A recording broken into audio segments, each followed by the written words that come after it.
Pouf pouf, Star Warsian, bonjour, c'est Boba Fett.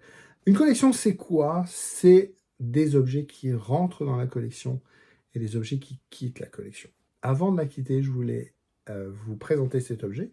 On va parler de deux sets Lego. Un petit set Lego, tous les fans ont déjà acheté. Un set Lego un peu plus rare et très très sympa. C'est sûrement celui-là qui va quitter la collection. Merci Fabrice pour ce cadeau empoisonné. Non, ce cadeau que j'attendais pas du tout me prend déjà la tête. Je suis un peu foufou avec ce nouveau projet. On commence avec du Lego, avec un très beau set qui a déjà quelques années. Je vous le partage parce qu'il va quitter la collection. Je voulais faire une petite review parce que c'est un vaisseau superbe, emblématique. C'est le fer à repasser le plus célèbre de la galaxie. C'est le Slave One en version UCS. Là, c'est le plus grand et le plus beau. Voilà la bête. Donc, il est très grand. Hein. Il fait 30-40 cm de haut. Donc, il y a son socle qui permet de le positionner comme ça. Hop, je vais laisser le socle. Donc, le socle, il se fixe ici. Vous avez 4 picots. Donc, à l'arrière, vous avez comme des réacteurs ici. Vous avez un gros disque comme ça. Et le fer à passer parce qu'il peut voler comme ça. Voilà. Voilà, une petite trappe ici. Hop. Il est très très beau au niveau des couleurs. Vous avez des canons dans tous les sens et tout ça. Voilà. Et donc ici, vous avez les stabilisateurs de vol qui peuvent être soit horizontaux lorsqu'ils volent comme ça. Et quand il atterrit, plutôt ça tend à le mettre horizontal comme ceci. Quand il se pose, il est comme ça. Voilà. Donc le Boba Fett, puisque c'est le vaisseau de Boba Fett, il est debout dedans dans son vaisseau. Alors le cockpit ne s'ouvre pas, ne bascule pas, c'est pas un jouet, c'est un petit peu dommage hein, sur cette version. C'est juste quelque chose qui coulisse. Voilà, comme ça il faut juste le. Et ici on a le tableau de bord. Donc ici on remet le cockpit. Pourquoi je le revends? Tout simplement parce que le fiston grandit. C'était dans sa chambre, ça prend beaucoup de place. Le problème d'une collection, c'est qu'on manque de place. Un vaisseau que je voulais garder, que j'avais acheté très très bien à l'époque. Super affaire. Je le revends complet. Et comme tous mes vaisseaux, je les vends sans figurines, puisque moi, ce que je collectionne, c'est les figurines. Il y a 2 figurines dans ce set. Un petit bonhomme bleu qui est un garde de Bespin. Et le Boba Fett est spécifique parce qu'il a un marquage sur l'épaule. Donc ça, je les garde. Donc je l'ai vendu plus cher que ce que je l'avais acheté. Malheureusement, sans la notice, ça c'est, j'ai pas retrouvé, je sais pas pourquoi. Et sans les figurines. Donc moi, ce que je voulais garder, c'est les figurines. Ce vaisseau-là, je voulais le garder parce qu'il est très très beau. Malheureusement, il est trop grand. C'est sa beauté, hein, c'est qu'il est très très grand. Je regrette déjà de le démonter et de le vendre.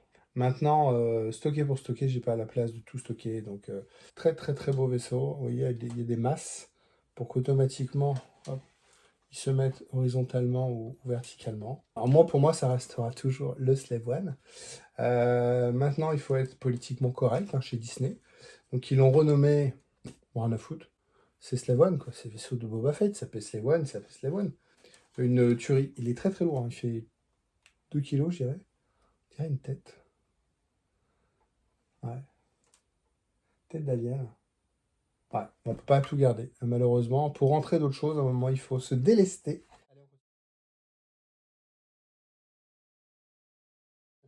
Au moment où j'enregistre, on est au mois de décembre. Le calendrier de l'avant Lego, un indispensable. Donc le set 75-340. Tous les ans, Lego nous fait des calendriers Harry Potter. On s'en fout. Ce qui les intéresse, c'est Star Wars. Je joue le jeu, une petite case comme quand j'étais enfant. On a 8 figurines, il faut être précis. On a 8 figurines dans ce set. On a, tout dépend de votre niveau de collection, évidemment. Pour moi, j'ai 6 nouvelles figurines. Grâce à ce set, j'ai 6 nouvelles figurines qui vont entrer dans la collection. Tous les ans, on a un droïde. Tous les ans, c'est toujours le même. Et justement, ce petit bonhomme jaune, là, le commandeur jaune, l'artilleur, il était dans le set, un blister avec un bonhomme Lego en 3D, en forme, thermoformé. À l'intérieur, vous avez un petit sachet avec des 3 soldats clones et des petites pièces. Et ce bonhomme-là était exclusif. Je crois que c'est celui qui était exclusif également dans le Gunship. Le personnage important de ce set, c'est évidemment Dark Vador en version Summer. Dark Vador au bord de la mer avec son petit t-shirt Miami Vice. Le C3PO avec son pull de Noël. Le R2D2 avec son pull de Noël aussi. Ce droïde-là qui est un petit peu bizarre. Bon, il considère ça comme une figurine exclusive. On a Luc Hot qui est exclusif. 8 persos dans le set. Et moi, j'en ai 6 nouveaux personnages qui vont rejoindre la collection qui, je vous rappelle, dépasse les 1000 figurines Star Wars sur à peu près 1300 figurines.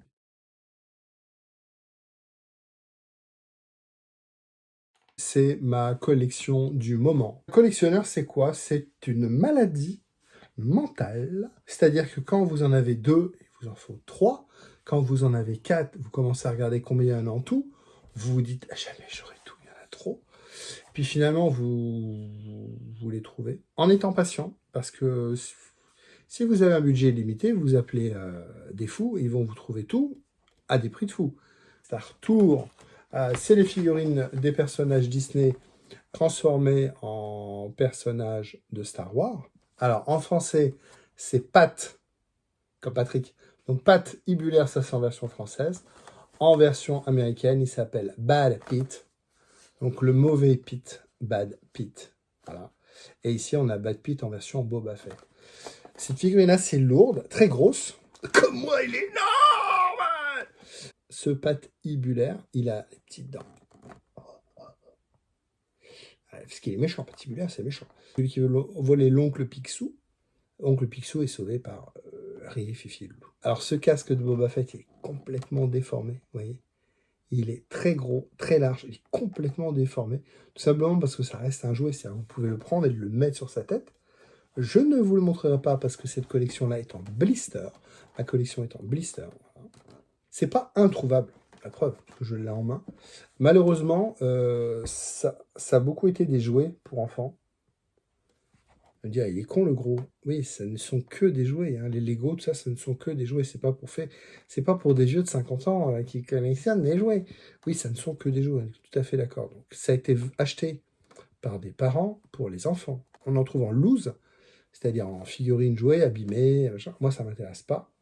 Moi, ce qui m'intéresse, c'est blister. Donc, en blister, ça commence, c'est dur à trouver. Je ne sais pas pourquoi. J'en ai toujours eu. Chaque fois que j'allais au parc, j'en achetais. Et là, je suis retombé dessus il y a 6 mois. Et il me faut la collection. Je vous l'ai montré dans des vidéos précédentes. J'ai rentré un lot exceptionnel de blisters exclusifs, convention, exclusif Disney Weekend, truc introuvable. Alors j'ai mis les sous, attention, hein, ils ne sont pas tombés d'un camion. Hein. Ça vaut 30 $, on va dire 30 $. Malheureusement, ça vaut encore 30 $ de plus pour les taxes et le transport. Le fait qu'il soit là, c'est toujours un petit peu plus fragile. Je vous l'ai déjà montré, justement, dans les blisters exclusifs. Le même. Mais pourquoi tu l'as racheté si tu l'avais déjà? Donc ça, c'est la version normale. C'est Boba. C'est Bad Pete, donc Pat Ibulaire en version Boba Fett. Et pour les Star Wars Weekend en version exclusive, ils l'ont fait en gris et bleu, donc Jango Fett. Voilà. Ça, l'ami Fabrice que j'ai rencontré pour de vrai, physiquement à Star Wars, m'a fait un cadeau. J'étais très très surpris. Je vous montre ce qu'il m'a offert et on en discute. C'est mon nouveau projet. Il m'a donné un sac. Ouais, merci. Je sais pas, franchement, je ne m'attendais à rien. J'ai rien demandé. C'était vraiment une surprise. Donc ça, un Toyo en plastique de tuyauterie, des bidules. Donc ça qu'on échangeait et puis ce qui fait des pièces en résine. On a un projet commun ensemble. Il m'a donné tout ça, toutes ces pièces-là. Je pense que ça commence à vous parler. Alors maintenant, on fait des pièces en impression 3D. À l'époque, on faisait des pièces comme ça en résine.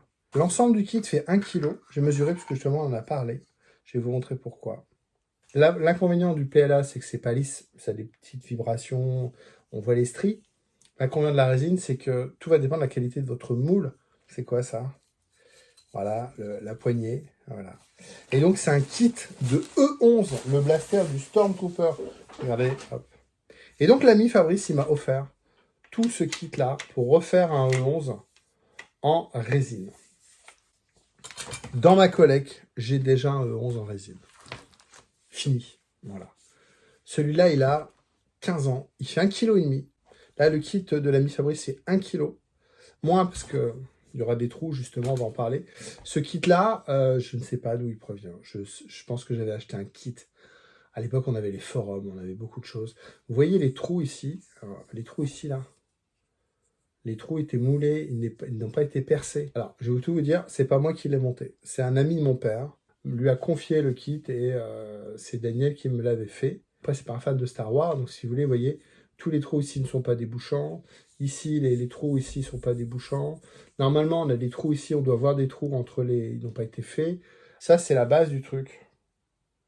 Il faudra raccourcir, je pense qu'il faudra remesurer. Donc, je vais me replonger dans le rond, je vais me faire aider par mes copains. Je pense à l'ami, j'ai déjà parlé, Olivier, qui est maquettiste et tout. C'est un fou, Olivier, et l'ami Stéphane, qui sont mes deux amis proches, très très proches en Star Wars, avec qui on fait toutes les conventions. Pour moi, je pensais faire du trooping quand on storm. Le porter, c'est trop lourd, 1,5 kg, c'est trop lourd.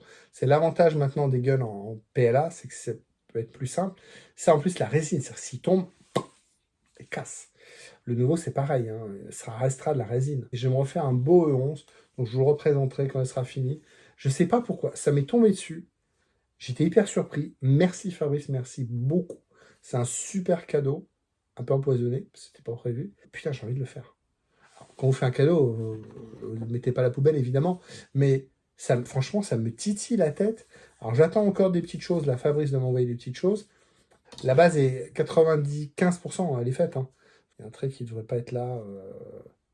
Après, on s'en fout, on dirait il n'est pas en noir. Et puis, ça reste des trucs usés. Hein. Après, il faut faire un weathering comme là, il a été fait. Vous voyez, il a des traces d'impact. Il est très beau, hein, celui-là. Je vous dis, c'est un ami de mon père qui l'a fait. Mettez un petit pouce bleu, partagez, abonnez-vous. Ça coûte rien, ça fait plaisir. Et tous les lundis à 19h, une nouvelle vidéo de partage de ma collection.